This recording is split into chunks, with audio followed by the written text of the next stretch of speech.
In a world where most people watch movies and then forget about them, 3 brave heroes join forces to watch them again and then talk about them. Join them in their epic journey as they go back in time, a decade and beyond, to revisit and break down films from a vast array of genres. Do these movies hold up over time? Are they classics? Find out on Retro Movie Roundtable. Starring your hosts, Brian Fry, Chad Robinson, and Russell Guest. Coming now to headphones in your ears. Welcome, all you lords, ladies, and knights of the Retro Movie Roundtable, the podcast where we watch movies and then talk about them. As you can tell by my voice, I am not Russell Guest. This is Chad Robinson hosting today. Russell's awake this week, possibly lost in a jungle, so we're really going to mix things up. With me is a close personal friend of the show, Mary Guest. Mary, how you doing today? I'm doing great. Good to be back on the show. It's been a while. Yes. Yeah, having children will do this to you. Brian Fry is going to be experiencing that very, very shortly. So we're all happy for you guys, and thanks for coming on today, Mary. And with us, we have another close personal friend of the show, returning guest, Tessa Morrison from Austin, Texas. Tessa, we're glad to have you back. Tessa is with Other Worlds Film Festival. Can you tell the folks at home what you do and what Other Worlds Film Festival is all about? I'm the outreach director and one of the programmers for the festival. We are, as you said, a sci-fi film festival, but we also showcase horror and other fantasy and pretty much any kind of film that discovers or talks about worlds other than our own. So we've kind of opened it up to be more of a genre film festival. We also do retrospective screenings along with showing films to new and upcoming and emerging filmmakers in mostly the sci-fi genre. Yeah, that is an amazing festival. I highly recommend people come check us out. We are good. Right now, we're scheduled to be the first weekend of December. Very good. And sci-fi is probably our most requested genre here on Retro Movie Roundtable. And we're thrilled to have one of the experts here to do this sci-fi film today. We'll get into that a little bit later. But as you're talking about other movie worlds, Tessa, what movie world would you personally like to visit? Honestly, none of them, because in every movie, something bad is happening because you have to advance a plot. That's so true. I know. I was like, oh, no, that one exploded. No, wait, what about this one? Like any planet where it's peaceful and people are happy, it usually means there's a hive mind taking control of everyone. So, which maybe is starting to look not so bad right about now. But anyways, let's not get into politics. Let's talk sci-fi. Which one had murder hornets? Murder hornets? I don't know. I'm sure there is a dimension with murder hornets, and I'm sure they've had it on Rick and Morty at some point. Yeah, I thought about ones I definitely didn't want to go to, like Miranda from Serenity. Oh. Yeah, that one's rough. Or LV-426 would probably not be a good place to go. So yeah, those were a couple. Or what's the one from Avatar, Pandora? Yes. Or whatever? Yeah. I'm sorry I didn't quite answer your question. I kind of did a roundabout opposite, but there you have it. So Alderaan it is. Sure. Nice place. How about you, no. Mary, where are you going? Kind of had the same reaction as Tessa. Kept thinking about all the ones I didn't want to go to. I kind of thought, well, why not indoor? At least there's cute, cuddly Ewoks there. Yes. This doesn't make some people happy, but it makes me happy, so thank you. They might try to eat you, though. It didn't blow up. There was nothing that bad happened, so it might be a safer choice than some. There is a great dissertation of what happens when Death Star 2 blows up to indoors environment, and basically they're all dead. Oh, they messed up. Oh, okay. Well, maybe that choice isn't that safe anyway, so I don't know. I don't know if I'm going sci-fi, but I'm going horror. I'm going with Halloween Town. Just watched that last night with my daughter again. So I love Halloween. I love horror. Nightmare Before Christmas is where I'm taking up residence. Yeah, Chad, that does seem like the fitting setting for you. Christmas Town being the anti-Chad. Yes, we will not be visiting Christmas Town ever. Cindy Lou Who can just stay over there. I wish I had thought of that one, especially since in Kingdom Hearts, Halloween Town is a planet.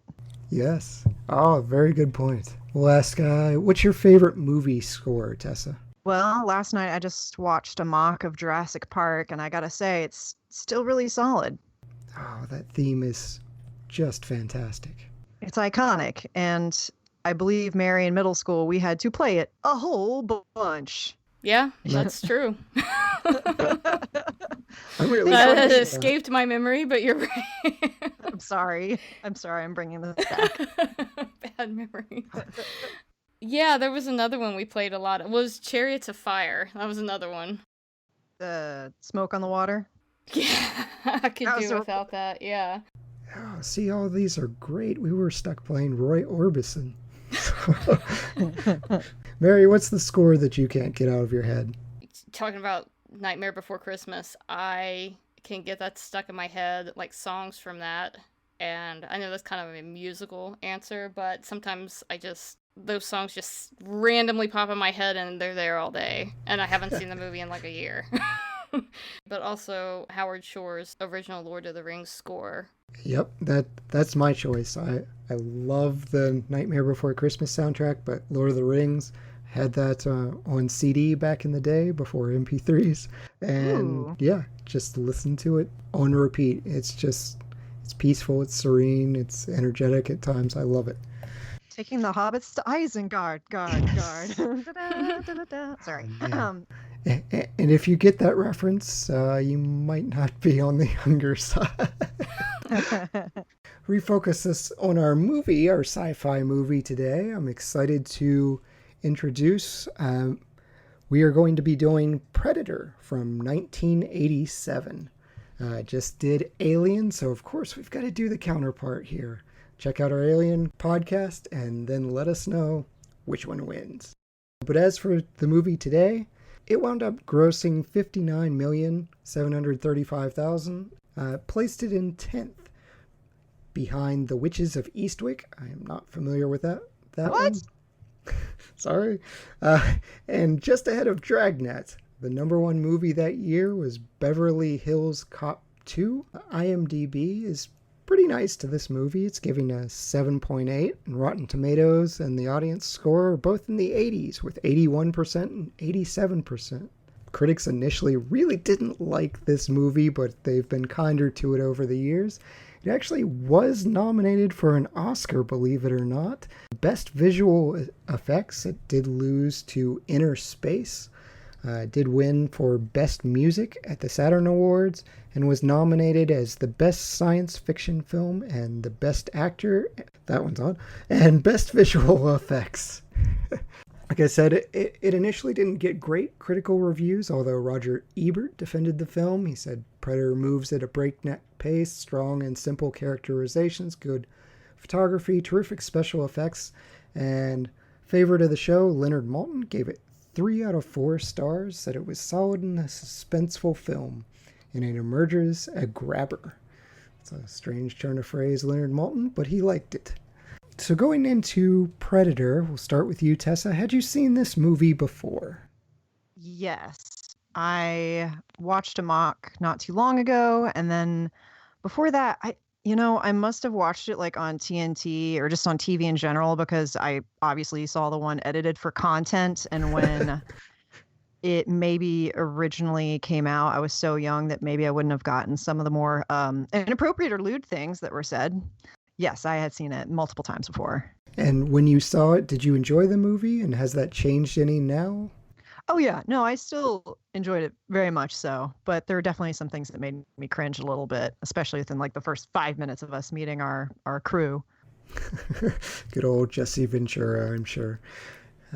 What about you, Mary? Had you seen Predator before? And if so, what were you expecting this time around? Yeah, it's kind of one of those movies that just was often randomly on cable growing up, and you're flipping through channels and you're like, oh, Predator, I'll watch the rest of that. This may have been my first watch from beginning to end. And I definitely saw, edited for TV versions, so all the, lewd jokes that are scattered through the movie are, like, I didn't remember any of that because I'm pretty sure they're just cut out when you see it on TV. I was actually expecting to enjoy it because it is an action-filled movie that always kept my attention from beginning to end. So, I went into this, expecting to enjoy it, and I did. Very good. Yeah, I'm wondering, I want to see these TNT specials now of Predator. Like, did it get the Tremors treatment where you're one ugly mother humper or something like that? That probably wouldn't have been appropriate either. It's probably just your one ugly mother, and then just left the end out, maybe, or just every scene with Shane Black being cut. Yes. Oh my gosh, that guy's jokes were just not funny. We're just like, come on, dude, give it up. We get it. You're an incel. Yeah, we will definitely talk about Mr. Black here shortly. As for me, I'd seen this movie. I actually revisited the entire Predator franchise last year, did a run through all of them, and then did the Alien vs. Predators rewatches. This is the best of the lot. It still has the new movies they're tough. Particularly the Olivia Munn one that's a very rough ride. I wish it had been better, but this movie, for the most part, holds up. There are some parts that are a little frustrating, but the effects from the 80s, I'm still impressed by. So I enjoy Predator. I am so glad it was suggested. So thank you, Tessa. You're very welcome. I'm a simple man. I see Predator, I pick Predator. So with that being said, we are going to take a quick advertisement break. As a warning, there are spoilers lying ahead. We will ruin the plot of Predator, so if that's a concern to you, go watch the movie. If you haven't seen Predator, please just go watch the movie, and we'll be back in a couple seconds. Do you love sci-fi, horror, and fantasy films? Then grab a badge for Otherworlds Film Festival, the country's premier sci-fi film festival. There will be Q&As, panels, parties, and mixers. Rub elbows with up-and-coming and established filmmakers, as well as like-minded filmgoers. Come celebrate our 7th year, December 3rd through 6th at the Galaxy Highland in Austin, Texas. Badges are now for sale at otherworldsfilmfest.com. That's otherworldsfilmfest.com. And we're back. So once again, if you're concerned about spoilers and haven't seen Predator before or want to go watch it, please do so. Otherwise, I'm about to break down how the movie Predator goes. So 2 future U.S. governors, along with Apollo Creed, the dude that directed Iron Man 3, and an elite squad of ex-military vets, track down a downed chopper in an effort to rescue a foreign official and his aides. The team discovers the wreckage of a helicopter along with 3 flayed corpses. Ramsay Bolton was strangely unavailable for comment. After reaching the enemy insurgents' camp and blowing everything up without regard for where the hostages might actually be kept, CIA agent Dillon reveals it's all been a ruse in order to retrieve intelligence from captured operatives. The team proceeds to the extraction point, but suddenly start getting picked off by an unseen force. The creature spares Anna, the only surviving member from the insurgent camp, as she's unarmed but continues to hunt the men. Despite setting traps, the team continues to fall to the camouflage predator. It's pretty much the most dangerous game, but with an alien at this point. Finally, it's down to the Governator and the Predator. Dutch discovers the Predator hunts by using thermal vision, and he covers himself in mud in order to effectively fight back. After losing a hand-to-hand combat fight with the creature, Dutch pulls a move straight out of the Ewoks playbook and smashes the Predator with a giant tree swinging from a vine trap. Before Dutch can get answers, the creature activates a self-destruct device and laughs maniacally. Dutch escapes and is rescued by the extraction team along with Anna. Why do you think this film has staying power? What separates Predator from run-of-the-mill science fiction action? I mean, as we've already just discussed, it's got an amazing cast. I mean, we have actual soldiers, I want to say, Yes. and bodybuilders, wrestlers. Like we have a pretty all-star cast as far as like an action film goes. So we have that pretty much down pat. The score is amazing. The landscape where they're filming, everything looks great. And it almost wasn't great, which we'll get into later.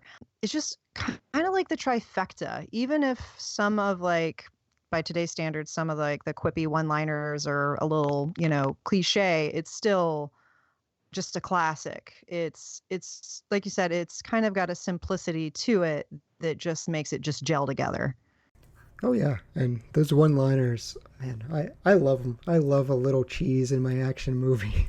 I mean, Dutch does a couple there in a row when they're taking out the insurgents, and it's just like one after the other for a second. And I was like, oh man, just space them out a bit, but okay, sure. Arnold just is so good at it. I guess it's just Yes. too tempting for them to just pack as many good Arnold lines in there as they can. Yeah, and he improv that stick around as he threw the knife through someone. Oh god, so good. So good, so bad. I mean, this is his most like quoted film that he quotes. Like it's his favorite to quote is Predator. Like he loved the line, get to the chopper. You know, he loves was it. an excellent impression, by the way. No, it wasn't. Do not encourage. Oh, that's going to keep happening. We're going to keep asking for that. Your best quote better be in the Arnold voice. Mary, what gives Predator staying power for you? A movie like this, the strength in its success is really its simplicity. They really were tight with their plot, and they focused on executing it really, really at a high level and didn't cut corners. So I think that comes through, decades later. You still see how focused they were on the end goal and the big picture, and their attention to detail. So yeah, I feel like it does remain a classic just because they knew to keep it simple. Yeah, it really does kind of build up. We're not just thrown into the alien planet and you're being hunted or whatever. It's Earth, there's a slow burn, there's the guerrilla camp, and then it's something like 20 minutes before there's really action. Yeah, and you get most of the way through the movie before you ever actually see the creature, and that's so clever because when you do see it, it really delivers, and so it's got a lot of punch to it. That costume's so good. I'm sorry, I just gush over that costume. So great. Even when they show like the creature's hands, because with like monster like hands and gloves, they can get real clunky and rubbery and fake looking. I see that in movies a lot where just not well done like makeup like hands. Those claws are just great. Sorry, go ahead. No, I gush over Predator costuming all you want. That's it for me. Man, they nailed the monster, and that's what you have to do. The thing is another thing. You have to nail the monster, and they did. That costume is great. The voice is great. The cry, the gurgling, all of this is just wonderful. And it takes the Alien, it takes the Jaws approach where you don't see it. Mary brought it up. You don't really see it for so long. It's just this hidden terror, and that makes things better for me. The less is more is definitely my approach to the movie. We've talked a little bit about thriving on that simplicity, but what's scariest about the Predator monster? I mean, well, the fact he's invisible, it's like what you can't see, is always the most terrifying is the monster that's invisible and is also got like high-tech lasers he's going to shoot at you. I mean, he also has capabilities beyond what a human does. He's seeing that heat sensing, and Arnold's out there at a disadvantage because he doesn't have that. Because it's not like you're pairing man against man. You're pairing, an incredibly skilled, very tough man against something that he doesn't really understand what he's dealing with. So it puts him in more perils. You feel that. the actor who played Predator is like, what, 7'2"? Like they had to get somebody who was pretty imposing to go up against Arnold. I mean, the guy who plays the Predator maybe isn't as like buff, but he is a large, imposing figure. Also, another thing that kind of makes the Predator creepy is the design of the mouth. That was kind of inspired by, I believe James Cameron was sitting next to Stan Winston on a plane when he said, hey, add some creepy mandibles to that design. Yeah, that's a stroke of genius. And, I like how it really plays on, creepy crawlies that, taking details of, crab-like details or like scorpion-like details and work it in, because that's taking something very tangible and that's creepy in real life and applies it to this, unknown creature. It's just really a stroke of genius. With me, it's just he toys with them. It's a game to him, and he's picking them off one by one because he can. I mean, he absolutely could have wiped them all out in the first instance. And just the terror that adds to him of who's next, or who's going down, and then there goes Mac in the jungle by himself for no good reason. It's like, well, gonna be you. But yeah, the fact that he has a set of rules and is just playing with them is terrifying to me. Going back to what Mary was saying about the predator having kind of like a crab-like face, I'm pretty sure some of the clicking noises the clicking and gurgling noises he made, they sampled from a horseshoe crab. So yeah, you're right on the point there, Mary. Yeah, the dude, it was the same guy that did King Kong, Peter Cullen. But yeah, those gurgling noises are so creepy. Something like that. You're now hired as our unpaid special effects.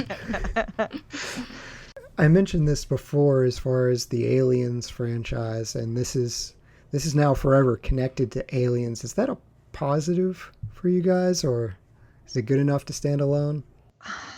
Alien versus Predator 1, yes. Alien versus Predator 2, not so much. Agreed.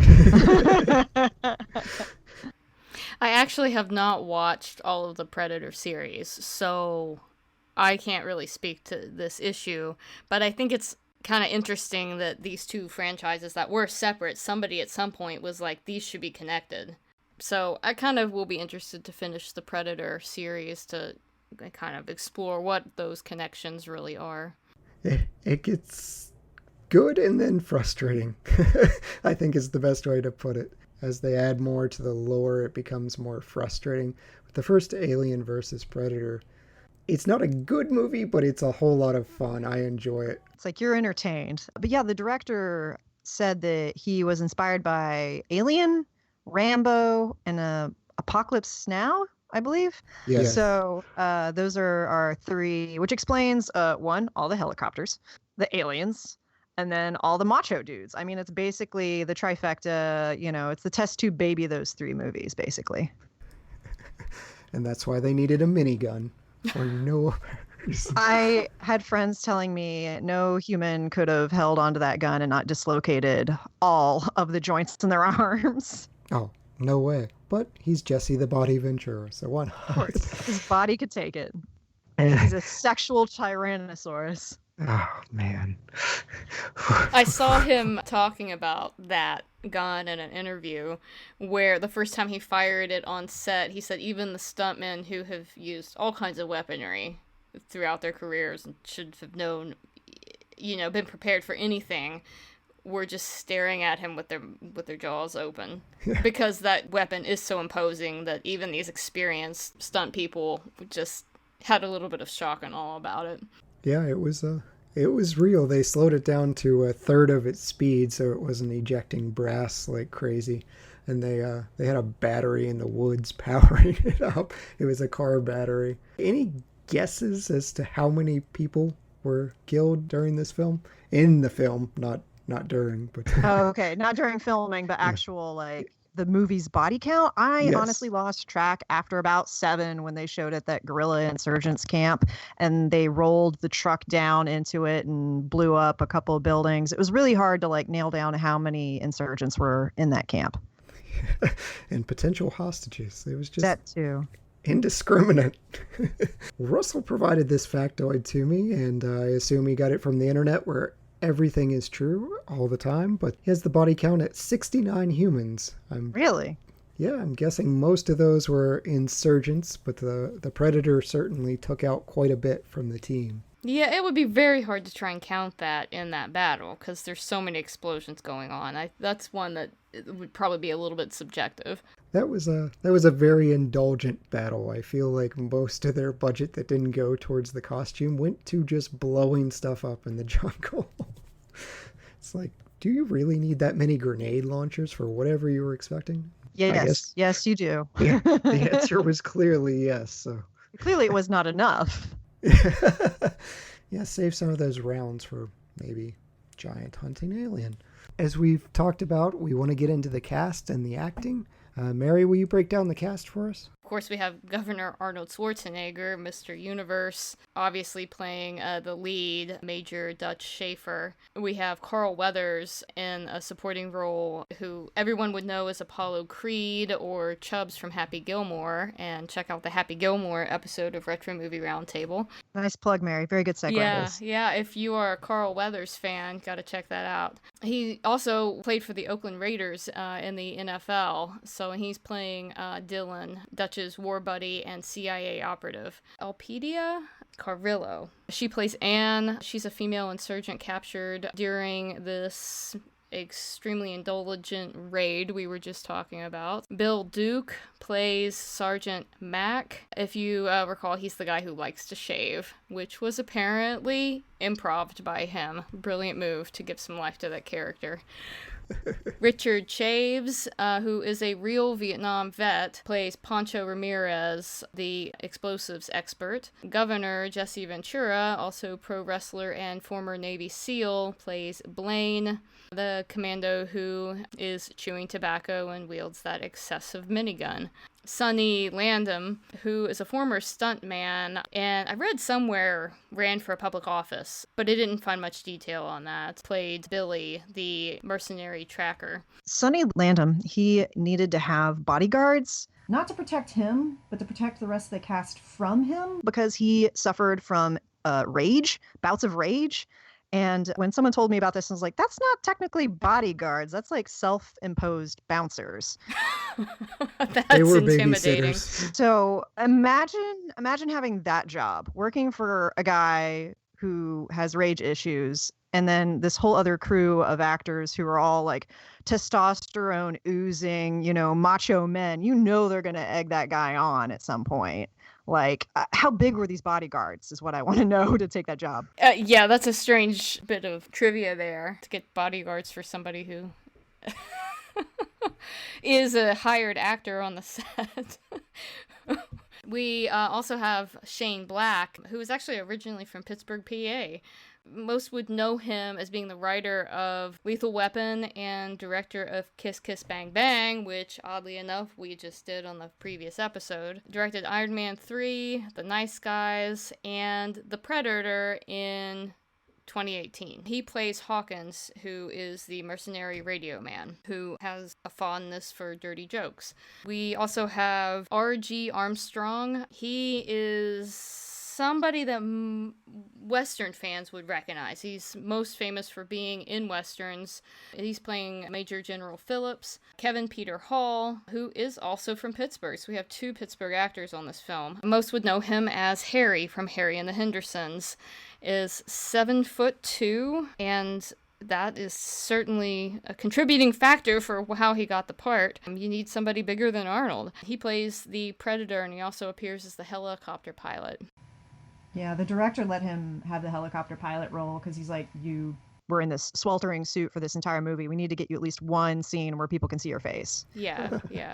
And he's certainly a professional at being in really hard to deal with suits. Playing Harry, he's in a suit through that entire show, so definitely well qualified for this job. Peter Cullen is a voice actor, and some may know him as the original Optimus Prime, and he is the Predator's voice. We've got Svend O. Thorsen. He is Denmark's 1983 strongest man, and he is in an uncredited role as the Soviet military advisor. Speaking of this cast, it's obviously big names even then, big names now, and it almost wasn't our 7'2" Predator. Predator was initially cast as Jean-Claude Van Damme because they wanted an agile martial arts style Predator. Jean-Claude Van Damme is 5'9". Nothing wrong with that, ask Mia Russell. But there is something wrong when you've got to go up against Arnold Schwarzenegger. And when you're high maintenance. Yeah, he's a bit of a diva and also had a bit of a drug issue later on. But as far as his diva behavior, he wanted a scene where he wouldn't be wearing the mask, that he could be seen, and he dropped out after, I think it was 2 days or something like that. It wasn't very long. There are some shots of him actually still in the film, I believe, where he's wearing a different suit, but they used the active camo, so it's partially him, but he's not credited. He also complained that it made him pass out. So we got Kevin Hall, who is 7'2", to replace him. Mary talked about it earlier, but I noticed it really when he was picking up Arnold. This dude's massive. And I go back to the Friday the 13th series where Kane Hodder, he's become so iconic. He wasn't the original Jason, but he's become this just imposing figure he doesn't speak, he doesn't do anything else. He's just there to be big and intimidating. And that was Kevin Hall's job. I think he did it pretty well. What do you guys think of a nimble 5'9" Predator going against Arnie? Just when I saw what the suit was going to be, what that original Jean-Claude Van Damme suit was, It was rough. It wasn't going to work. We would not know about this movie had that been what the Predator looked like.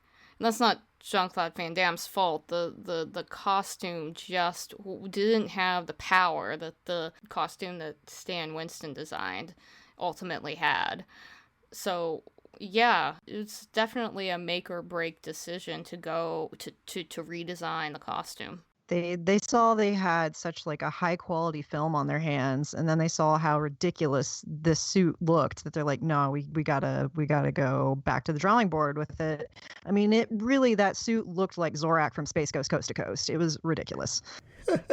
I do feel like this would have wound up being a Mystery Science Theater movie that we would know for all the wrong reasons if they had stuck with that suit.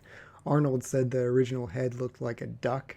I know talking to Russell, he said it looked like a giraffe's neck. It was very, very strange, and not the Predator we know and we love. Jesse Ventura goes on to be governor, was a professional wrestler. He's in this film thanks to Arnie. Arnold Schwarzenegger had actually interviewed Jesse Ventura. In true sweaty muscle fashion of this movie, he said he thought he looked the part, was big enough, and that he was manly. So they had quite the rivalry on the set. Jesse Ventura discovered that his arms were bigger than Arnold after the wardrobe department told him so. So he suggested to Arnold Schwarzenegger that they measure their arms, which is just a ridiculous thing to do. Oh my God. So much machismo. Yes. The winner gets a bottle of champagne. Turns out Schwarzenegger had told the wardrobe department to tell Ventura that his arms were bigger, so he lost. He had to give Arnold a bottle of champagne. There's just that ridiculous testosterone on the set. They're talking about working out at 4 a.m. and they would all go to see who would be bigger, and Carl Weathers would go quietly away from everyone else and pretend that his physique was natural and that he had just earned it. Yeah, he wouldn't be seen working out with the other guys. Because he doesn't need it, you guys. He's just like that, you know? He doesn't need it. He's just naturally that built. Yeah, born with a six-pack, yes. Very blessed. That minigun y'all are talking about, Arnold actually, that's the exact same prop that Arnold uses in T2. Yeah, I'm sure Arnold probably even brought that over. It's like, we've got to put this in somewhere. Yes. Jesse got to use it. I want to use it. Right. Yes, The competition. rivalry continues. Yeah. Why does he get a bigger gun than me? Can I blow more things up? I can't imagine. It had to be just borderline insufferable for guys that look like me that are on the smaller side. Shane Black's of the world, that he was made to look geeky, and he complained about it. He wanted to wear different goggles, and he didn't want to wear a beret and things like that. He was made to look geeky in the set. Yeah, Carl Weathers. They wound up escalating it to 3 a.m. to work out. Jeez. No, thank you. Hard pass. Yeah. I don't remember Ventura saying this, but I guess Arnold said it, that Ventura had poured water all over himself before they started their workout. So when Arnold would get there, he thought that Ventura had already been working out that much, and it was just water. So it's got, you kind of think, okay, they're macho or whatever, but even, in their interviews, they're laughing about it so hard. They were having fun, so as long as it's all in good nature, making fun of Ventura's muscles, that is pretty funny, I have to admit. Yeah, this is just, It's a ridiculous measuring contest that they've got going on. Yeah. Constant.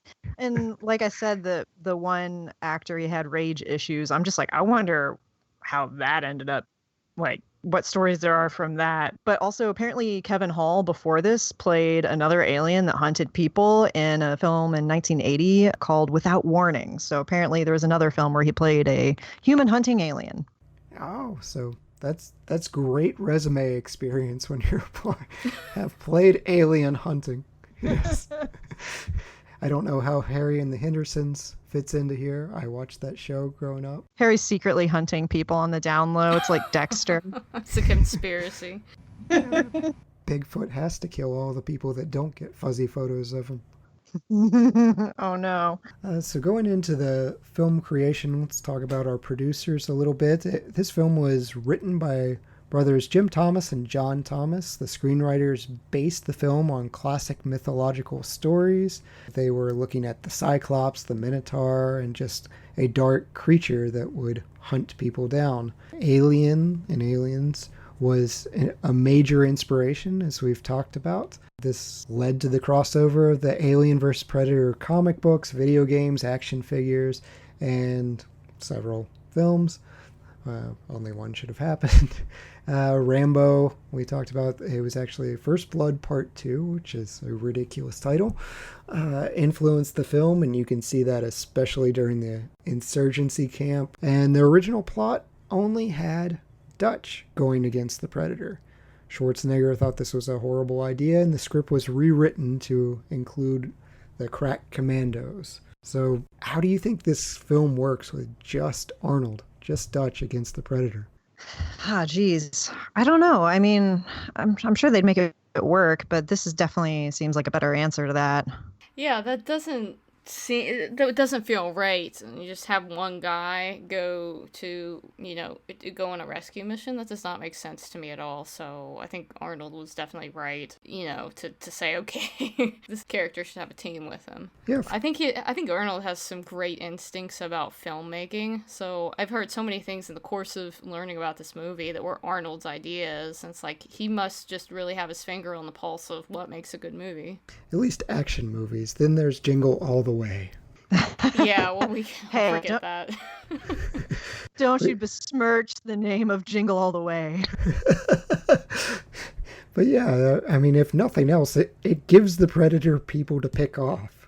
We need our movie monster to be intimidating and to be an actual threat. And if he's just hunting someone down and doesn't kill anyone, I don't know. How else do you build suspense, Yeah. I mean, that's how they build it. Yeah, you kill the team that you're somewhat attached to, except for the one guy that we're all rooting for to die. Maybe it was different people, but mine was Shane Black. Yeah, we'll talk more about Shane Black later. Yeah. This film also originally featured a Native American soldier as the lead. I kind of like that idea, but the Native American lead eventually evolved into Billy. That's not really touched on, but you kind of get instincts. He's their scout and their tracker.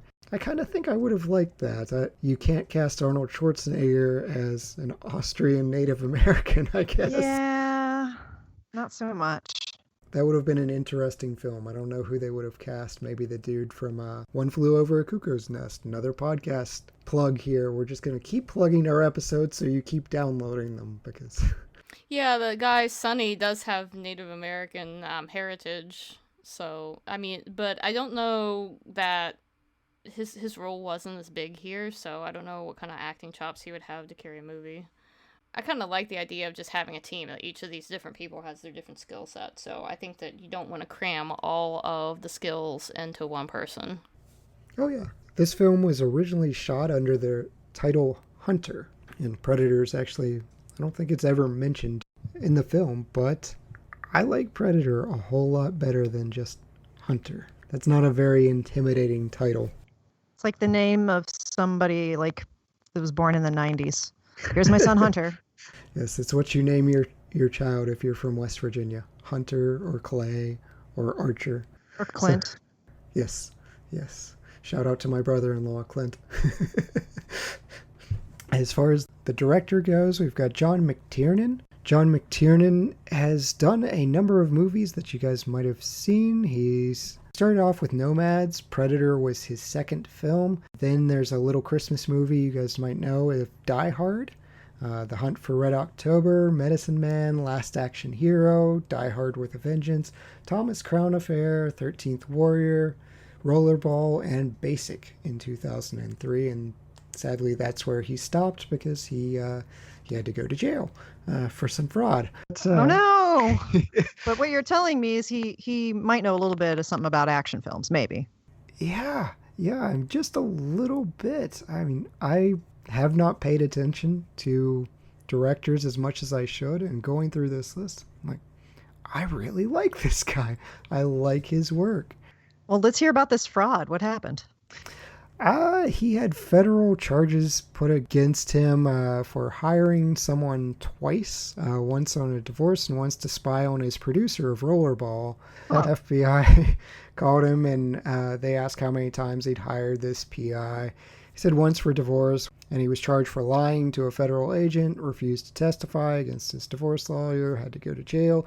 Ended his filmmaking career. Yeah. Why did he want to spy on that producer?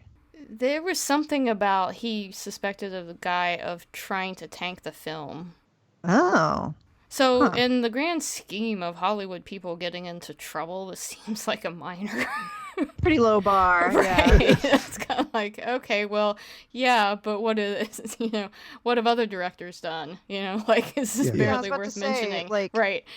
How does this ruin his career, but that one guy is still doing Jeepers Creepers? Anyways. Oh, yes. Yep. Yeah. Not fair.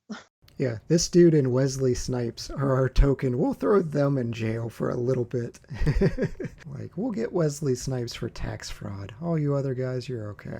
So, but it is, to me, it's impressive that I think this is one of his first films. I think it's his second film. Yeah. So if he hadn't had success with Predator, would he have been able to go on to do some of the other things that we love so much? You have to wonder.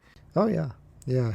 And if they had gone with that first costume, if that would have even happened either. Yeah, thank goodness. And if you haven't seen it, I mean, there are pictures on the internet. It's truly cringeworthy, and I can't imagine a 5'9" version of this thing. The real costume weighed about 200 pounds. Space Ghost.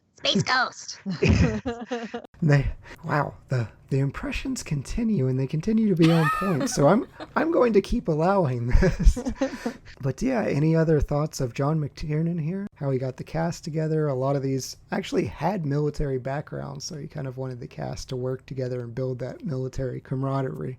A number of things popped up when I was watching the behind the scenes. He talks a lot about the geography of a scene, and I guess we'll get a little more into that when we talk about the cinema photography. But I think that's something that makes his films stand out, is the way he establishes a sense of place in the shot, and also is able to create movement within the scene, almost in a way that Spielberg does, but he uses a lot of sort of camera movement and panning, but he also uses focus. So without moving the camera, he might be focusing on something in the background, and then as he wants your attention to shift, he shifts the focus of the film to something or someone in the foreground. So we saw a couple of examples of this, one being, I think it might have been Shane Black in the background saying something, and then he's clear, but then the camera changes focus to Arnold, who's right at the camera. He's, it's a close-up of Arnold, and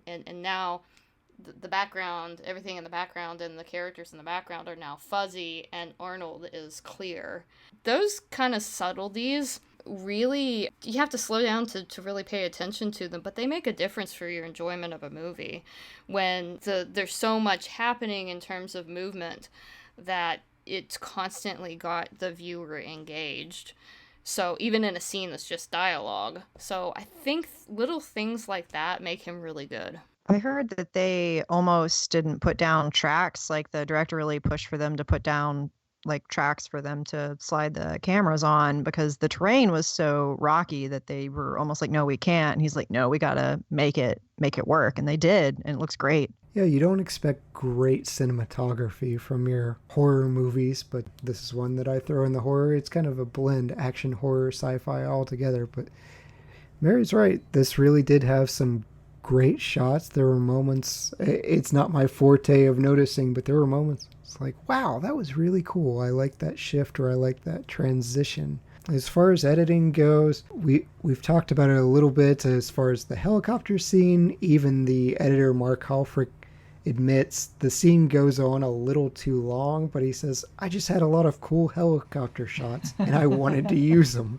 And then he throws in, I would guess I was influenced by Apocalypse Now. Another fun issue with this film, Mythbusters, which we watch a lot of in our household. Same. Yeah, proved that covering yourself entirely in mud doesn't in fact conceal your body heat. After a short time, the mud on your skin becomes warmer. So, sorry Arnold, you're kinda doomed. Oh no! Yeah, that doesn't work at all. Not only that, but the forest behind him is going to have this latent heat. So there's not going to be that much contrast between a human and the forest background on a heat sensor. So, counterpoint to that, Mary, which is that logic totally stands. However, at the end of the movie, you'll notice that his vision does go all red when he takes his mask off. I think the mask is like a filter for all the flora, and I think it's supposed to help him track fauna more. Oh, interesting. I think that's what the mask was for, was to get rid of all the static of the heat of the jungle. I noticed that when I rewatched it, and I was like, oh, okay, all right. So Yeah, so Russell said that, but is the mask helping him see movement rather than see heat? And I thought, okay, well, let's just test that. But there's a scene where Arnold's got a spear, and he's throwing it. Well, his arm is cool, but the spear is red. So if it were tracking speed of the objects in the view, Arnold's arm would also be lit up a different color. So to me, one of the weak points of the film is there's some inconsistencies for me with what the Predator is viewing. I would say that 100%. 85% of it makes sense, but then there's some things that make me go, huh? It breaks down, like the logic for, they just we just do a hand wave, it's sci-fi, it's action, it's whatever, we'll enjoy it, but also we're nerds and we want to try and make the world more believable so we can immerse ourselves into it more. Listen, if you're active camouflaged alien with a sophisticated rocket launcher, it doesn't work in every scene. None of this matters, yeah. Like, but to the defense of whoever's working on the technological side of the filming, the effect of the light refracting around that, that camouflage suit effect is just brilliant, and that's a practical effect of layering film, and that totally holds up. Yeah, it was really cool. I was watching it. It still really does hold up. Agreed. That was such a cool effect. I can't imagine what it looked like when they were shooting it. We'll just go into it, where they're talking about the actor was wearing a bright red suit, and they would film the scenes with the actor in this bright red suit because it was the furthest color from the background of the jungle that they were in, and then they would layer it with a shot where the actor was not in. And they would do it at a 30% angle, which would create that kind of distortion effect. But it just had to look ridiculous. Oh, yeah, you can see a little bit of that in the behind the scenes. There's a scene where, what's his name? Kevin Peter Hall, I'm assuming that's him. And he's in that red suit, which is like sort of this like makeshift sweatsuit thing that's covering every inch of his body. And then, you're watching this, it's bizarre on its own, and it's got no score. And then all of a sudden, Arnold rolls past, and he's like yelling, and you're like, this is so weird, because the enemy is this red-suited whatever, and there's no music, which makes the scene feel so strange. And you start to realize it's like, okay, well, they're out there. It is silent out there. There is no sound. Just Arnold rolling through the forest yelling at nothing. So you do have to give the actors credit because of how awkward it really is when you're actually filming this. But then when you add the sound effects in later and the visuals in later, then you have this like masterpiece. But to actually be there at the time is super awkward. All I can think of is Arnold going, "Ah, yeah. Just, and punching a camel. And then Mary saying, I said no camels. Anyway, That's sorry. 5 camels. I said no camels. Well, we've seen a lot of locations in sci-fi. We talk about Alien, and that's in space. Referenced The Thing earlier, and that's giving you the isolation in Antarctica. But here we have a jungle. And it doesn't really tell you what jungle they're in, just somewhere in Central America. But John McTiernan actually didn't care for the jungle that they were in. It was Puerto Vallarta. I'm going to mispronounce that. Here's a white person trying to pronounce Spanish. I'm sorry, everyone. But the brown leaves in the background, he thought it didn't make it look much like a jungle. I didn't get that impression. I love the jungle setting, and throw that out to you all. How did you feel about our location here? I'm not sure what he means where it didn't feel like a jungle. I mean, the fact that you don't know where this is supposed to be taking place, I think that means that you could have had a variety of different settings or foliages and it would still work. We just needed a few more years and we could have gotten AC/DC to tell us. It's a great location, but Guns N' Roses, but... Oh God. No. I'm not I'm going to start singing. Anyways, but yeah, it's a great location. I think it looked fine, worked fine. Arnold hated it though, because he was either too hot or too cold. Like when it was hot, it was insane. I mean, you could see the actor who played Mac just sweating bullets. They weren't just shooting bullets; they were sweating them, just constantly. I felt so sorry for those guys. And there's like a scene at the end where Arnold is, when he's like home aloneing the jungle and setting traps and stuff. He looks so I love that. tired. Home aloneing the jungle. He was home aloneing it so hard and he looks so tired. There's this one shot of him and he's covered in mud and the mud is dried and I just can see it. I'm just like, oh, he is tired. This is like one of the last days of shooting and he is just so done. So he said the mud was actually really cold and he was Yes. shivering with all that mud on it being night. Yeah. Maybe that's why they thought Predator couldn't see him, because he was just so cold. Like, obviously, no, he won't be able to see me. Arnold was arguing with the scientist on set, and he's like, no, it's cold. It's cold enough. He won't see me. So maybe that's why they go with that. I like the result of that, though. That they tried giving him, they called it Jaeger tea to warm him up, but it just wound up getting Arnold drunk. So now you've got a cold, upset, drunk Arnold around the set for several days. But yeah, the poor guy in the Predator costume, too. They wound up putting him on bungees because, like I said, it was 200 pounds. The trees had concrete, so he was able to stand, and he essentially said he survived this movie. Yeah, it wasn't a movie. It was a survival story for all of us. That's what Kevin Peter Hall had to say. Leeches, snakes, stifling heat. So yeah. Cold. Yeah. Gastrointestinal issues. Everybody had dysentery except for Arnold and the director. I'm assuming they had bottled water or something. Yeah, I don't probably. think it's one of those, they're so tough, they don't even get dysentery, you know? Yeah, they must not have been drinking the same water that everybody else was drinking. Yeah. One of Arnold's stuntmans, he actually went over the waterfall and blew out his knee doing it. Yeah. Ooh, that was the only scene that I was watching that looked like the cinematography wasn't great. It was actually a little grainy, and I think they did that intentionally so you couldn't tell that it was the stunt double. Probably, yeah. I don't know if that actual take is what ended up in the movie or not, but I sure as hell wouldn't want to be the stuntman who follows the guy who just blew his knee out. Yeah, we didn't get the take. Put somebody else in Arnold's outfit. Like, everybody would be running. You look kind of like Arnold. You want in? Huh? Well, I'm out of here. Yeah, that was a big jump. Revisited this time.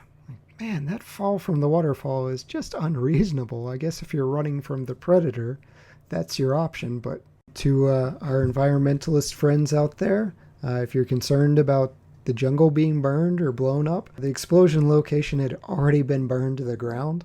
So when all of that excess is taking place, there was nothing there before. They were nice. They didn't destroy what was, I thought it was a nice location. So Yeah. I'm going to disagree with the director here. As far as the wardrobes and the costuming goes, we've talked about Shane Black. He hated the glasses. Wah. Yeah. Yeah, seriously. He wanted to look cooler, but John McTiernan wanted him to look like a geek, so he gets glasses. We got to realize that back then geek wasn't as chic as it is now. So he felt like he was getting bullied or made fun of, you know. Yeah, I was going to say, what's fun is everyone on this podcast at the present wears glasses or had glasses. So it's fine, people. Shane Black, you're wrong. You don't get cool stuff, but for other reasons. We've talked about the original Predator suit. Boss Studio was in charge of designing it. It was more arthropod, insect-like, but it wasn't really felt to be scary. I think Tessa mentioned that Stan Winston was brought in through the James Cameron connection, and the new Predator was 8.5 feet tall. They cast Kevin Peter Hall, who was 7'2", and unfortunately Hall couldn't see with that mask on at all, so he would have to memorize his scenes of like swinging at Arnold, and Arnold talks about it, and he's saying, you know, he was supposed to miss my face and then just whap, and I get smacked with these claws. He can take it. Yeah, he's getting paid well enough, and it seemed like he was a good sport, but to have to memorize some of those fight scenes and just do them blind is crazy. Yeah. There are 3 separate heads. There's a hero head with the animatronic face that we were talking in the end. It's got that gurgling and the really cool effects. There's a static head, and then there's a head that's completely open at the front for the scenes where the Predator's wearing his mask. And all the actors in the film are wearing Vietnam-era surplus gear, and it's not because it's an anachronism, but most of these were Vietnam vets. That's how they were being portrayed, and they were ex-military, so it made sense that they were carrying the Vietnam-era gear instead of the current enlisted soldier gear. Yeah, it wasn't a period piece in that sense. Yeah, you've got essentially Blackwater here going into the jungle. Tessa, have you seen anybody do a cosplay of Predator? Oh, I've seen oodles of them. There are so many good ones. I would imagine that's one that a lot of people probably want to do, but to do it well would be another challenge. The best one I saw was kind of like a pun one or a double entendre, if you will. But it was someone had dressed up their kid, so it was a child predator. Yes. And, but I'm sorry. Anyways, but yeah, it was really good. Like this little kid was like a little mini me predator, and the parent was dressed as a predator. And I was like, you are parenting right. Kudos. Just make sure that child only sees the TNT version of this movie. Oh god. Let's not tell Russell about that. He keeps wanting to dress up our tiny little red-headed baby as Chucky. I am for that. No, Chad, do not encourage that. I am pushing for this to happen. He could be a good guy doll. He doesn't have to be Chucky. No good guy dolls. No. I am on board. I'm on board with this. I mean, no, Mary, I will not secretly give your husband tips on how to make this costume in secret. I will commiserate with Russell here. My wife also will not let me dress my daughter in horrific things. That would be a lot of fun now. He can be a predator, he can be whatever, just not Chucky. Predator blood is a really weird combination of ingredients that you guys had put down. What is that? Tell me. Oh, man, I've got to say it. All right. It's a mixture of... Here's a phrase I didn't expect to utter today. It's a mixture of glow sticks and KY jelly. Thank you, Chad, for that very inappropriate comment. Yeah, Russell added notes to my notes because he doesn't trust me to do a good job, and he's right. So I'm going to ruin this podcast further, but he's like, don't try and use that in the bedroom. Do not. Do not touch the inside of glow sticks. We do not condone that. It just looks like really bad. Futurama had Slurm it winds up looking like Slurm. Oh my God, Slurms McKenzie? Wiggity Yes. wiggity wham wham wazzle. Yeah. But yeah, I want to ask questions, but I'm not sure I want answers as to why they went with that concoction, how they arrived. Was that what they had on hand? I mean, it's usually just like what's easy, what's cheap, and what's effective, and usually what's easy to clean. Yeah, and it's gonna be like we're gonna waste a lot of it, so whatever it is needs to be cheap. Yeah. I suppose, kudos to that guy of whoever designed that. But the glow stick thing makes sense because it's like other, animals like lightning bugs that have bioluminescence. So it kind of is an interesting little science tidbit to think, okay, well, this alien from another planet, what if there's, bioluminescence is so strange even to us, so what if we use that somehow? So I think it's actually a really cool decision. Did it need to be KY jelly? I don't know, but... Yeah, there's inspiration from Alien, too, because Alien had that acid-type blood, so they're probably like, our aliens. And Jesse Ventura probably had a huge amount of KY jelly, because he's the sexual tyrant as well. You're darn right He just had that in is. his suitcase, He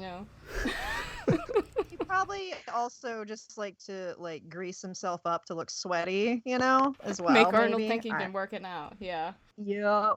I was talking to Mary before we started this, and I think he wasn't acting during any of those scenes. I think he meant every word he said, and it was all probably just off the top of his head. Off the dome. He's interesting. We'll go with that. As far as the other special effects, we talked about the explosive scene. That actually took 2 weeks of wiring the jungle with explosives to create all the destruction. That's a lot of work. And I imagine it just being, I like to think of the dominoes, and you accidentally hit that 180th domino when you're trying to get to 300 and something goes wrong and just blows up. I'm sure they were professionals and nothing went wrong at all.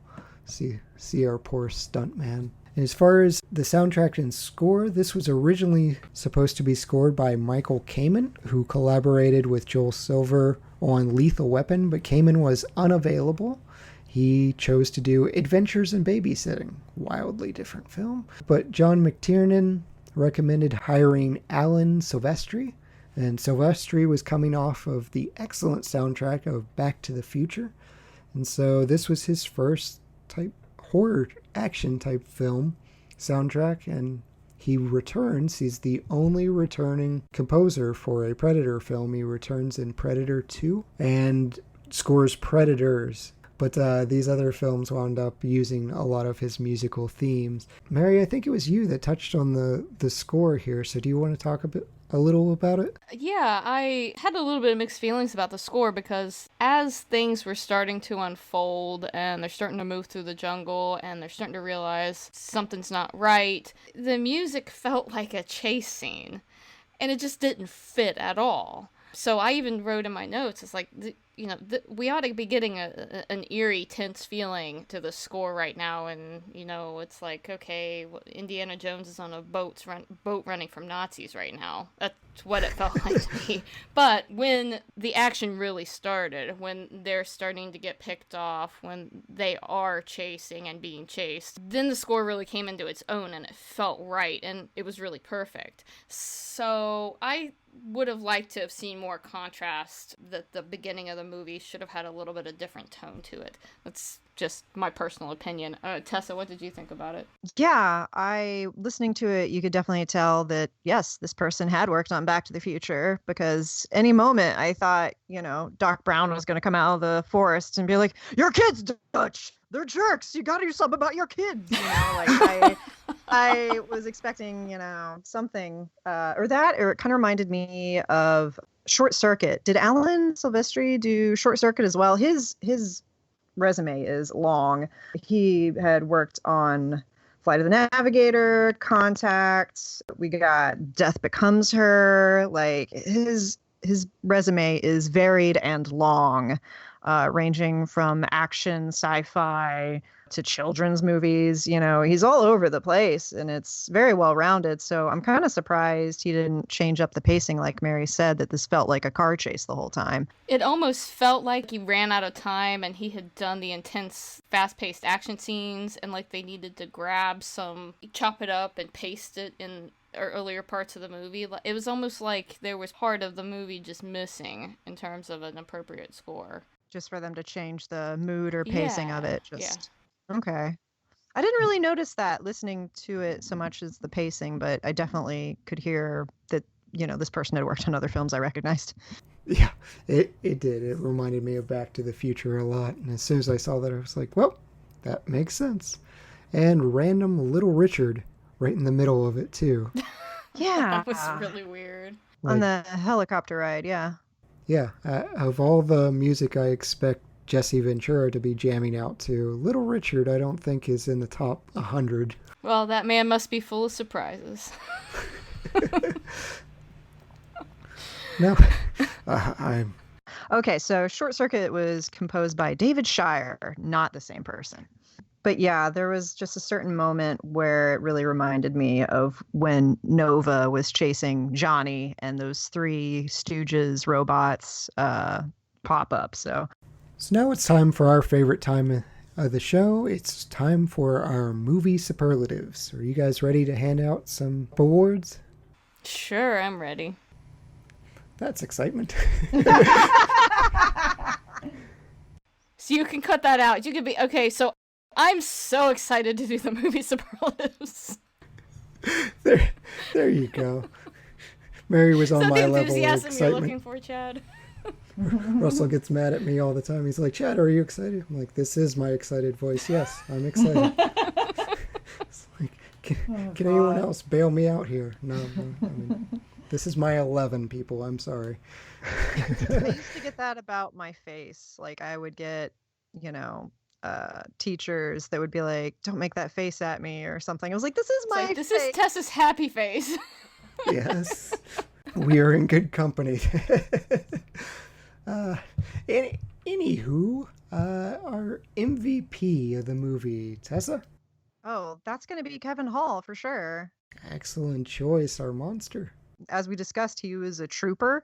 He delivered the performance that they were needing so direly that, you know, Jean-Claude Van Damme could not provide.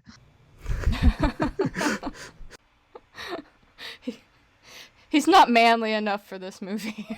Don't feel bad for him. Do not feel bad for that man. But if you do, check out Bloodsport, another shameless podcast plug. We're going to break a record with this one. So, Mary, who's your MVP? I did pick Arnold. I think he's so enjoyable to watch and so quotable. So, yeah, that's the obvious pick, but I went with it. This does seem like peak Arnold Schwarzenegger for me. Like, it's probably his manliest role. Because his arms are the biggest. Oh, good grief. When he shakes hands. Oh my god, his arms look like tree trunks. Like, seriously, I was watching it, I was rewatching it, I was like, damn, Arnold, jeez. Like, how do you even put your arms down? Like... Yeah. That shot with Carl Weathers, it's like, my goodness. That, where they show both of their biceps just to get that shot in. Ridiculous. But for me, it's Stan Winston. So it's cool. We all went separate directions, but Stan Winston's monster is what saved this movie to me. Yeah, you're right. If it looked like this ridiculous monster, again, it'd be on Mystery Science Theater instead of this intimidating and iconic movie monster that we have. Yeah, really good choice. I retroactively changed my answer now. Thanks. It's like, yes, Chad, that was the right answer. That is the correct answer. I like the appreciation for Kevin Peter Hall, and Arnold's got to get his props. So he's great. If you cast someone else in this role, I don't know what it'd look like, but I don't think it'd be as fun. So we'll move on to our best supporting actor, Tessa. The Dylan character. I believe that would probably be the best supporting. Yeah, Carl Weathers. Yes, Carl Weathers is probably best supporting actor. I mean, they just play so well off of each other. And I heard a rumor that Arnold actually got Carl Weathers to start smoking cigars. Before this film, he did not smoke. And as a parting gift, Arnold gave him like a case of cigars. Arnold is a bad influence. Yeah, I saw that in the interview. Yeah. Carl Weathers was like, "Shame on you, Arnold."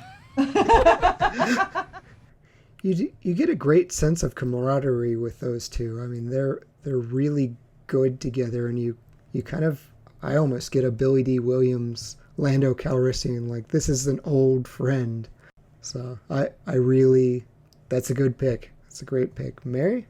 I also picked Carl Weathers for the same reasons. I actually heard John McTiernan say that he really pushed to have Carl Weathers. I guess one of the producers maybe didn't want to pay for him, but he really pushed for him because he knew that he would have that chemistry with Arnold. So, great call. Yeah, that was money well spent, and it would be odd not seeing Carl Weathers. I have to change it up, though, and might get a little cringe from this, but I'm going Jesse Ventura with Blaine. Oh, God. Yeah, cringe. Hey, there are no wrong answers with opinions. Oh, there definitely are. All right, cool. I was just trying to play devil's advocate for you, but go ahead. Explain why you're wrong.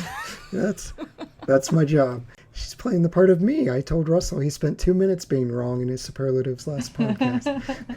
But I thought Blaine had way too early of an exit. He's a ridiculous, over-the-top character. You're not supposed to like him, but I still wanted him around longer because I thought he was entertaining, just the ludicrous stuff coming out of his mouth the entire time. Like, I want this dude around. I want him to die closer to the end. I want him to see the Predator's face and get his reaction. Yeah, like he thinks he could take on the Predator and just have that bold arrogance just blow up in his face. That's what I wanted. As far as hidden gems, let's go Tessa. Probably end up going with Richard Chaves as Pancho Ramirez, the mercenary explosives expert. I don't know. Something about him was just kind of charming. There was a moment where Jesse Ventura said, "I don't have time to bleed," and what a great line. I know, it's great. And Pancho, he just looks at him and goes, "Okay." Like, he makes like this, like, "All right," just like this incredulous look. His acting was very subtle, and I felt very real to me. So I feel like he was a bit underappreciated. Yeah, I thought about him for my supporting actor because he just really, he brought a lot to the table. And maybe some of that really is his combat experience that's coming through. He felt, this was a familiar territory to him, so he felt comfortable there. He felt right being on that set. Yeah, I liked Pancho a lot, and just the ridiculousness of that scene. You've been shot. I ain't got time to bleed. Yeah, well, they don't have time to carry his huge, sorry. I was about to get his huge carcass around the jungle. Yeah, they're like, "Let's carry him." I was like, "Why are you guys carrying him? Doesn't he have dog tags? You just take those with you." Yeah, no, we're going to leave your 250-pound rear end here, and we're going to go to the chopper. Yeah. Mary, who's your hidden gem? I went with Kevin Peter Hall because of the fact that he is hidden. He is the magic that's behind the mask. Russell's like, "No, that's not what a hidden gem." Like, well, I can pick him for my hidden gem if I want to. You can interpret those titles any way you want, Mary. There are no wrong You live your answers, life. Russell. It's impressive. He's not even on the show today, and he's still wrong. Like, it's a superpower of his. But I am agreeing with Mary. He is unseen in that costume. It's Kevin Peter Hall. Yeah, his acting really is superb because to make the creature so believable and realistic, the amount of skill that he has to have that performance shine through with all that ridiculous amount of stuff that he's bogged down with, he's got some real skill. And so, I wanted to make sure that, to highlight that in my superlatives. Yeah, I've mentioned before, he's the Kane Hodder of Predator. He's just great. I love that imposing size, and without that size, you're not getting that threat of Arnold. When someone picks Arnold up by the throat, and you can just see the size difference, it's like, oh, Oh, this is a problem. We've talked about our hidden gems and our MVPs, but now we're going to pick on someone. So who are we recasting, Tessa? Probably comes as no surprise. Shane Black as Hawkins, the radio guy. Maybe we could get a big name that would lean into the whole nerdy element and not care. Maybe Dustin Hoffman. Oh, I like that. Huh, that's a really good choice. Yeah, so of course I think this is like pick on Shane Black hour. There's no reason he can't go on to write a Predator movie just because we want somebody else here. Sorry, Shane. I picked Michael Biehn. It's almost like you could extract him out of Aliens and put him in this movie and he would fit perfect. Yes. So there's my, there's my pick. We're going to make it a 3 for 3. Just gang up on Shane Black. He's the worst part of this movie, and I was thrilled he died first. It's even more frustrating that those stupid and idiotic jokes he kept making, they were improvised by him. So I just want him removed from this. It has nothing to do with the fact he directed Iron Man 3. Those were improvised by him. I was going to at least give him some credit that he was delivering a line somebody else wrote. Oh, that makes it even worse. That he just couldn't... A, those were cringeworthy jokes, and B... He couldn't carry them. No, it was supposed to be awkward, but it just didn't work for me. And so, Russell, this has nothing to do with Iron Man 3. He directed it, and shame on him, because that was a terrible Iron Man. That's a running joke. But I think I want Harold Ramis in this role. I feel like he would be the nerdy guy that... Oh, that's an excellent choice, yeah. If nothing else, we all want Shane Black removed from this film. So. Anybody else? That doesn't Strike take away him from the record. That doesn't take away. Go listen to Kiss Kiss Bang Bang. He's good at directing that. He's just not good in this film. So we'll move on from picking on Mr. Black there. Tessa, you want to give us our best shot? This is really tough. There's a scene with the alien blood on the leaves. There's the shot with Arnold at the end when he's like, just come get me. And you can see the Predator have like that moment of realization, like, yeah, something's up here, and goes over. That's also really good. That's a good choice. Mary? So this is a deep cut. There's a really beautiful artistic moment right after Arnold dropping a tree trunk right over the Predator's head. Arnold, sits back against a tree, and there's a moment where the lighting from behind him hits the camera in a way that it kind of covers Arnold's face in this spectrum of blues, greens, and purple light right over his face. And it just, to me, that was definitely on purpose. It was so similar to the light refracting technology that the Predator uses. So it was like this beautiful moment of highlighting how Arnold is the Predator now. He's the one in this camouflage. He's the one who has the upper leg now. So I just love that beautiful play of light with the camera. That is a deep thoughts with Mary Guest. I like that analysis. I guess it could have been totally accidental, but I don't think so. I think they thought that through. No, you're right. That's a great take. As for me, mine's a little more simplistic and less meaningful. I feel a little bit of thunder stolen by Mary's deep thoughts there. But right before the insurgency, Arnold's doing this army crawl. And it's a low tracking shot that manages to stay right behind him as he's crawling up to this log. And then it transitions over the log in one fluid shot into a shot of the camp, and you see over Arnold's shoulder. And I just thought that was really well done, and it surprised me from a movie like this. We've talked about the cinematography. Surprisingly well done for this type of movie. Yeah, that's that kind of sense of geography that McTiernan always talks about, where he's moving through the scene and getting you a sense of place in what otherwise could have just been a boring static shot. The rails you guys brought up earlier, that was crucial. That was crucial to get shots like that. So I'm glad he managed to talk them into putting rails on that rough terrain. As far as our best scene, which is your favorite plot point or acting, Tessa, what's your best scene? One of my favorite scenes is when Arnold is finally finished home aloning the jungle, and he gets on top of that tree and just does a guttural scream into the jungle that just echoes. I love that scene. It is iconic and it is primal, and I think it awoken something in me.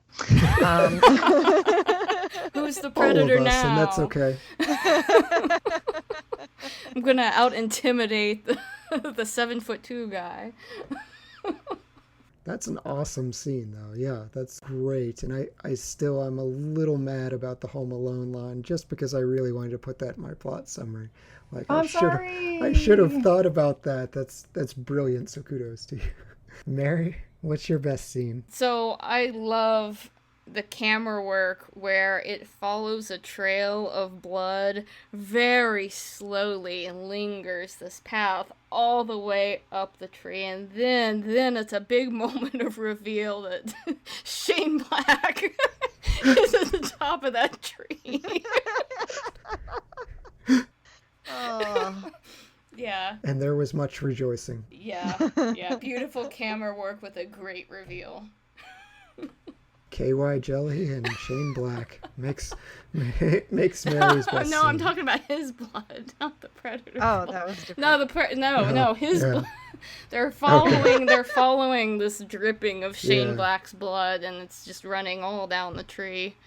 That's what I'm talking about. But Okay.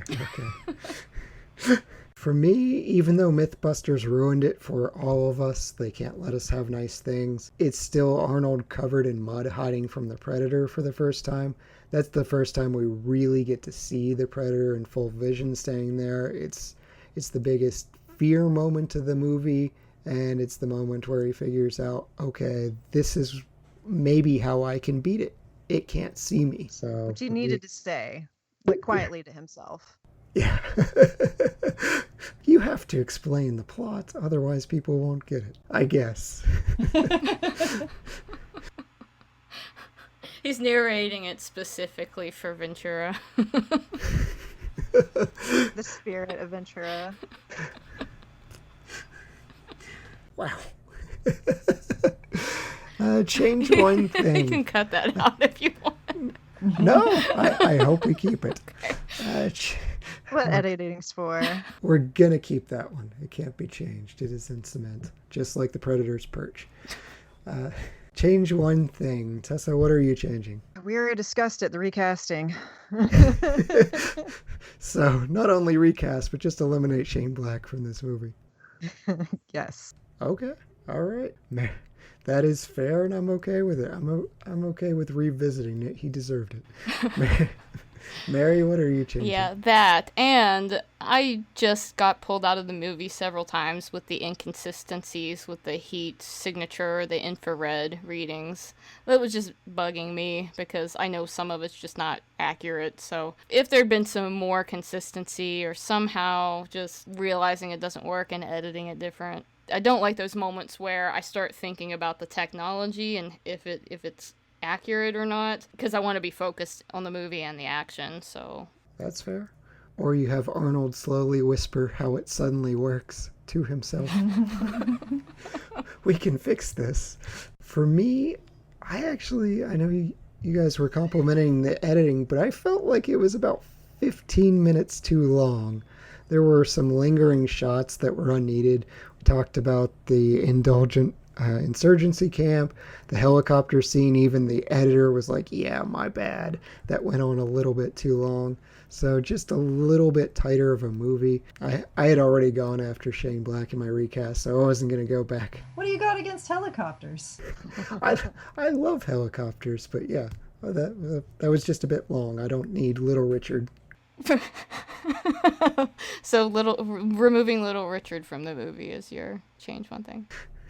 Oh, I had nothing against Little Richard, but yeah, sure. It was just weird. It just was everything else is orchestral, and then it's Little Richard. That was very jarring. Okay, we've got to be careful with our next category. It is best quote, but we are also a family podcast, so we may not be able to quote, or we may be bleeping things. So Tessa, with that in mind, what's your best quote? Oh, okay. Well, then I won't go for that one. I mean, there's so many good quotes in this movie. It is very, very quotable. I got to go with that. I ain't got time to bleed. All right, very good. I did get bleeped once, and then I got banned for 2 months. Aww. I was quoting a movie, darn it. I'll still defend that. But Mary, how are you going to work around this? You know, there's actually a lot of good ones. One that stuck out in my mind is just being a little bit bizarre. Just Arnold said, I don't remember the first part of it, but he says something about drop the 6 of us in a meat grinder. And he's so angry, but he's saying meat grinder. And to me, I was like, I don't think anybody else could have said that line in a movie and us be able to take it seriously except Arnold. All right, Tessa, you're up. Pronounce meat grinder for us. No, don't put me on the spot like this. Oh, come on. I can't. Meat grinder. I don't know. Perfect. Woof, no, it wasn't. I thought you were going to have me do another quote. I actually almost came into the show being like, Chad, you son of a bitch. You know, I was about just went into it that way, but. Oh. That one we can keep. That one I think we can keep. Or that's an ugly ... Yeah. The ugly mother humper. Mine, I do have to cut a little bit. Russell's going to believe that too, probably. That's so much worse. I'm going with Jesse Ventura too, though. Him saying he's a sexual Tyrannosaurus, I can't get past that line. It is just so out there, and no one else other than Jesse Ventura could say that without suspending my disbelief, but I believe that's a line he said before this movie. That's his pickup line. Yeah, I could see him just at a bar with his tinfoil hat on saying, I'm a sexual Tyrannosaurus. Man, I recently did another podcast called Trash in the Can, where we watch bad movies, so you don't have to. One of the movies we saw was Rotor, and it was kind of like a Terminator RoboCop knockoff, and one of the lines said in it was, "You're louder than a couple of skeletons making love in a tin coffin." And I was like, man, these action dudes say like the best phrases. So good. And yet no one took Arnold's knock knock. And I think we just gotta add that in, that like Arnold has said that one of his favorite movie quotes is from this movie, and it's "Get to the chopper." Yes, he says it so much. Although his "kill me with the Predator," that final showdown, "kill me, do it. Like, that's a great scene too. I'm gonna throw in a curveball, one last superlative, because we've got to do it. These franchises are so intertwined. Who wins, Alien or Predator? Tessa? I mean, it's like comparing apples and oranges. I mean, yes, they're both sci-fi, but one is more horror suspense and the other is more action horror sci-fi. I don't know. I mean, you mean in a fight, a combat fight between the two? Yes. Oh, in a combat fight between the two? Absolutely. Well, what kind of xenomorph are we talking? the normal non-Prometheus, whatever they did to that series. So we're talking about alien bipedal Yes. humanoid xenomorph Yes. versus Predator. Yep. I think Predator would win. Okay.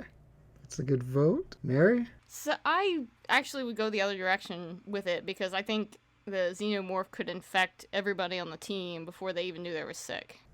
So I'm gonna go with with Alien. He's got the face hugger, babies. It's helpful.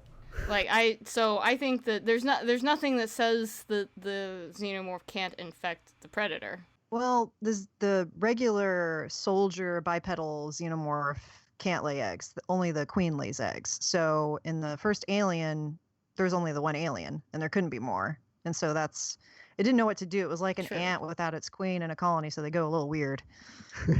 Anyway, True. sorry. True. Just big into xenomorph backstories. No, I love the nerdy debates, and I've got to side with Tessa and go with the Predator. I think the tech overcomes the hunter of the alien, but if you haven't checked it out, Alien vs. Predator, the first one, I was about to say it's a great movie. It's an enjoyable movie. It's a movie that you can watch. Yes, you will have fun with it. So if you haven't checked that out, go check out Alien vs. Predator.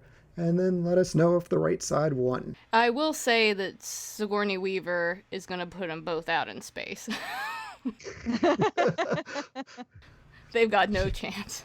No, you're right. She is the ultimate queen.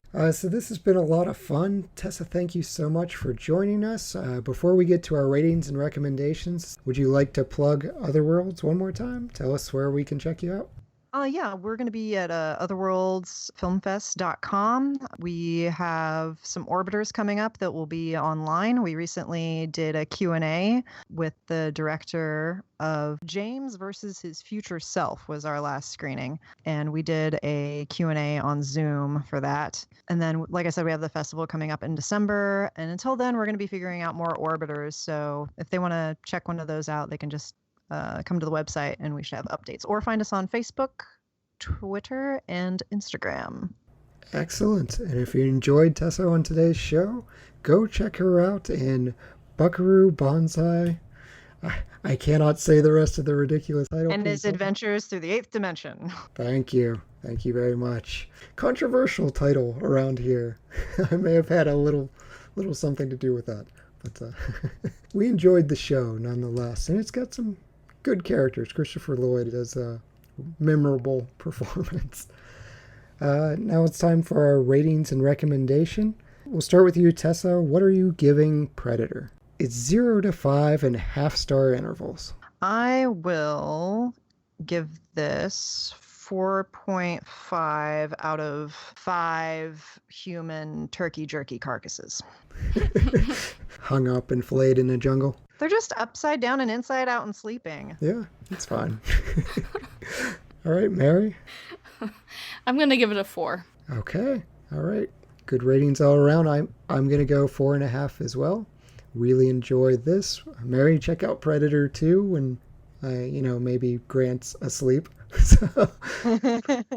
But it's a good time too. The Predator series is, I'm fond of it. This was a huge amount of fun. Mary, are you ready to help me pick a movie for next time? I think so. That's the excitement we generate around here at the Retro Movie Roundtable. What are y'all's options? We are going comedy. So option number 1, Dumb and Dumber. 1994, after a woman leaves a briefcase at the airport terminal, a dumb limo driver and his dumber friend set out on a hilarious cross-country road trip to Aspen to return it.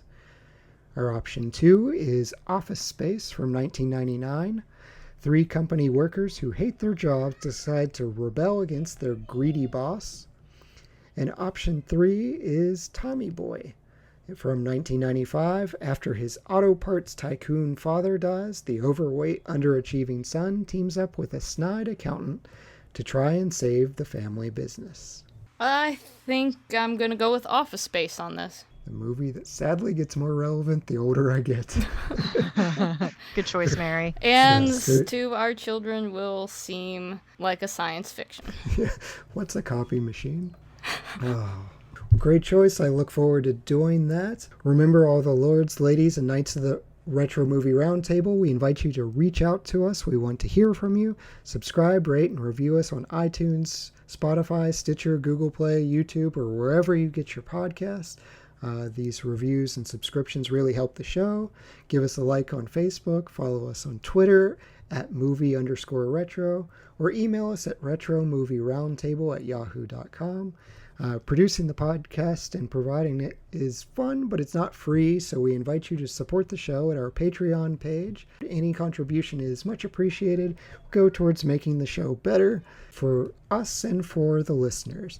Thank you so much once again, Tessa, for joining us. Thanks for having me. Oh, anytime. Anytime, Sci-Fi. You are welcome back. Mary, thank you so much for stepping in. As always, thank you all for listening. Be good to each other and watch more movies. Mary? Perfect organism. Its structural perfection is matched only by its hostility. Ah, excellent.